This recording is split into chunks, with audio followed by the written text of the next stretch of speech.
قرآن کریم میں سورہ طلاق کی آیت نمبر 12 میں اللہ رب العزت کا ارشاد پاک ہے کہ اس نے 7 آسمانوں کو پیدا کیا اور 7 زمینیں بنائیں اور ان میں اس کا حکم چلتا ہے۔ اللہ رب العزت کا یہ ارشاد اس کی خدائی کا صرف ایک سادہ سا بیان ہی نہیں ہے، بلکہ اس میں لامحدود کائناتوں کی گہرائی چھپی ہوئی ہے۔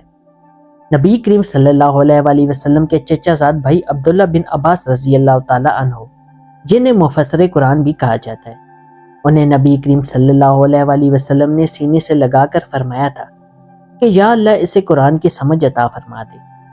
یہی وجہ ہے کہ حضرت ابن عباس رضی اللہ تعالی عنہ کو قرآن کریم کی تفسیر میں مرکزی حیثیت حاصل ہے، کیونکہ اللہ رب العزت سے ان کے لیے خود نبی کریم صلی اللہ علیہ وآلہ وسلم نے دعا فرمائی تھی۔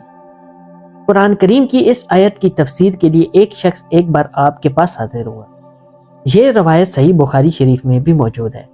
اس نے سوال کیا کہ مجھے اس آیت کی تفسیر جاننی ہے کہ قرآن کریم میں 7 آسمانوں اور 7 زمینوں سے کیا مراد ہے۔ اس پر حضرت عبداللہ بن عباس رضی اللہ تعالی عنہ، جن پر قرآن کریم کے راز کھول دیے گئے تھے، وہ خاموش رہے۔ اس شخص نے اصرار کرتے ہوئے کہا کہ آپ مجھے اس آیت کی تفسیر کیوں نہیں بتا رہے اور اس سے گریز کیوں کر رہے ہیں۔ اس پر حضرت عبداللہ بن عباس رضی اللہ تعالی عنہ نے ارشاد فرمایا کہ 7 زمینوں اور 7 آسمانوں سے مراد ہماری اس زمین جیسی 7 زمینیں ہیں، جن کے اوپر الگ الگ آسمان ہے۔ ہر زمین پہ اس کا الگ آدم ہے، اور ہمارے تمام انبیاء کی طرح ان پر الگ نبی مبعوث کیے گئے ہیں، جن کے نام بھی یہی ہیں۔ ناظرین، اس آیت کی تفسیر اپنے آپ میں حیرتوں کی ایک دنیا چھپائے ہوئے ہے۔ یہ تفسیر عبداللہ بن عباس رضی اللہ تعالی عنہ نے آج سے 1400 سال قبل بیان فرما دی تھی، کیونکہ نبی کریم صلی اللہ علیہ وآلہ وسلم کی دعا سے ان پر قرآن کریم کے تمام راز کھول دیے گئے تھے۔ ہم جانتے ہیں کہ آج ہماری خلائی سائنس کا سب سے بڑا موضوع اس زمین کے علاوہ کہیں اور زندگی کی تلاش ہے۔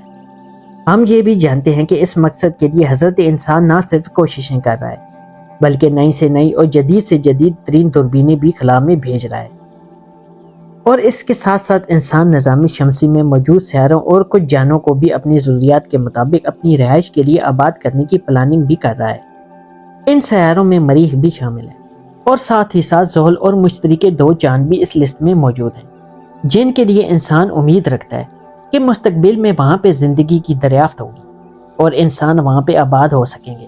ناظرین، یہ وہ حقیقت ہے جس کو انسان نے فقط 100 سال پہلے تلاش کرنا شروع کیا ہے، جبکہ اللہ رب العزت نے اپنی ابدی اور آخری کتاب قرآن مجید میں اس کے بارے میں پہلے ہی ذکر کر دیا ہے، اور ساتھ ہی سیدنا ابن عباس رضی اللہ تعالی عنہ جیسے مفسر قرآن کی زبان سے اس کی تفسیر بھی ہم تک پہنچا دی ہے۔ یہ بات کہ اس کائنات میں ہماری زمین جیسی زمین، ہم جیسا کوئی نہ کوئی انسان کہیں اور کسی اور زمین پر موجود ہے، جو ہم جیسی زندگی جی رہا ہے، جس کا نام بھی ہم جیسا ہے، جس کے آباء و اجداد بھی ہم جیسے ہیں، جن تک آنے والے پیغمبر بھی ہم جیسے ہی ہیں، یہ احساس ہی انسان کے رونگٹے کھڑے کر دیتا ہے۔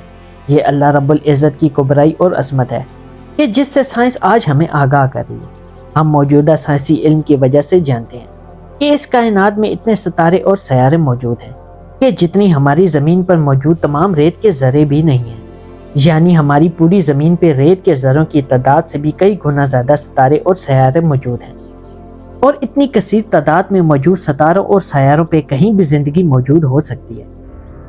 اس آیت میں سیدنا ابن عباس رضی اللہ تعالی عنہ کی کہی ہوئی تفسیر کی تشریح کرتے ہوئے علماء کرام کا کہنا ہے کہ 7 کا عدد قرآن پاک میں کئی بار مختلف جگہوں پر مختلف معنوں میں استعمال ہوا ہے، اور 7 کے عدد کو قرآن کریم میں بڑی اہمیت حاصل ہے۔ اس کو مزید تشریح کرتے ہوئے علماء کا کہنا ہے کہ یہ زمینیں اور آسمان 7 کی تعداد تک محدود نہیں ہوں گے، بلکہ ان کی تعداد ہزاروں میں بھی ہو سکتی ہے۔ آج ہم جانتے ہیں کہ کائنات میں زندگی کی تلاش کے ساتھ ساتھ انسان مختلف قسم کی تھیوریز پر بھی کام کر رہا ہے۔ انہی میں سے ایک تھیوری ہے جسے ہم سٹرنگ تھیوری کہتے ہیں، اور عام لوگ اسے ملٹی ورس تھیوری کہتے ہیں۔ اس تھیوری کے مطابق اس کائنات میں نہ صرف بے شمار ڈائمینشنز موجود ہیں، بلکہ اس کائنات جیسی بے شمار اور کائناتیں بھی موجود ہوں گی جو اس کائنات کے ساتھ ہی پیدا ہوئی ہیں۔ سٹرنگ تھیوری کے مطابق یہ تمام کی تمام کائناتیں ایک دوسرے کے ساتھ اٹیچ ہیں، لیکن ایک دوسرے سے الگ الگ بھی ہیں۔ یعنی اگر ہم میں سے کوئی شخص اس زمین پر ایک مخصوص انداز کی زندگی گزار رہا ہے، تو ویسا ہی ایک شخص کسی اور کائنات میں بھی، بلکہ ہر ایسی کائنات میں موجود ہوگا جن کی تعداد لامحدود ہے۔ ہر کائنات میں اس شخص کی زندگی بالکل ایسی ہوگی جیسے وہ یہاں گزار رہا ہے، اس کے حالات میں، اس کی شکل و شبہات میں اور اس کی زندگی کے واقعات میں بھی کوئی فرق نہیں ہوگا۔ پیارے ساتھیوں، ملٹی ورس تھیوری کے مطابق ہماری اس کائنات اور دیگر تمام کائناتوں میں بھی صرف یہ 3 ڈائمینشنز موجود نہیں ہیں جنہیں ہم جانتے ہیں۔ ان 3 ڈائمینشنز میں لمبائی، گہرائی اور چوڑائی شامل ہے، جبکہ سٹرنگ تھیوری کے مطابق ان ڈائمینشنز کی تعداد 12 ہے۔ کیونکہ ہم صرف 3 ڈائمینشنز کو ہی محسوس کرنے والی مخلوق ہیں، تو باقی 9 ڈائمینشنز کو محسوس ہی نہیں کر سکتے۔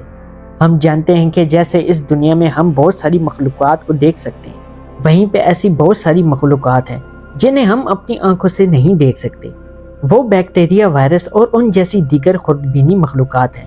ہم جانتے ہیں کہ ہماری اس دنیا میں جنات بھی موجود ہیں اور فرشتے بھی موجود ہیں، لیکن ہم انہیں اپنی آنکھوں سے نہیں دیکھ سکتے، کیونکہ ان کے موجود ہونے کی ڈائمینشن ہماری نظروں سے اوجھل ہے۔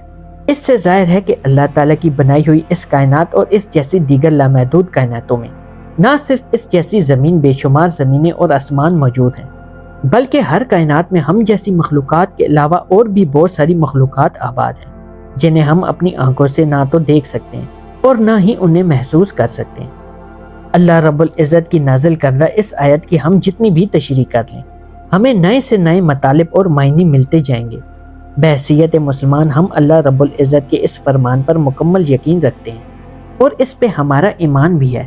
اس آیت سے ہمیں اس بات کا مطلب بھی سمجھ آتا ہے جو اللہ رب العزت اپنے بارے میں فرماتے ہیں کہ اللہ بے نیاز ہے، اسے ہماری کوئی ضرورت نہیں، بلکہ ہمیں اپنی نجات کے لیے اللہ رب العزت کی خوشنودی اور اس کی رضا کی ضرورت ہے۔